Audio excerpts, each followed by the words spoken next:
Hej, jeg hedder Leroy Jeff Mortensen. Jeg bor i Helsingør, og jeg har hørt alt Céline's musik og koncerter og interviews. Selvom Céline Dion er icon legend i dag, det var jo skyldes jo fordi, at hun var jo gift med sin manager husband René Angeli.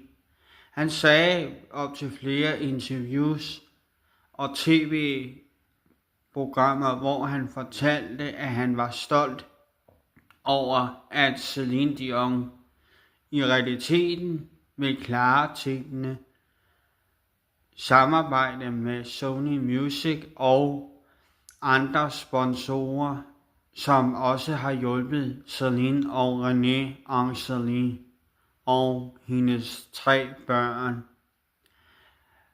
René Charles, Eddie Nelson, Eddie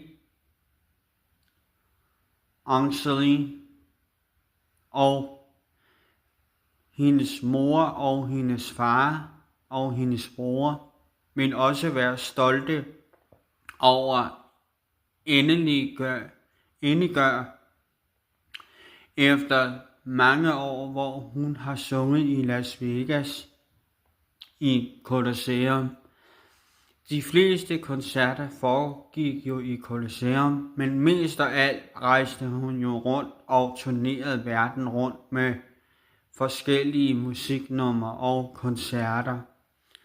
I år 2026 vil hun jo få det sidste comeback i Las Vegas i Nevada ved Colosseum, som hun fik i bryllupsgave af René Angeli. Han gav hende et spillested, en koncertsal, og efterfølgende viste det sig også af, at det har jo været meget brugbart, det sted i Las Vegas i Nevada, og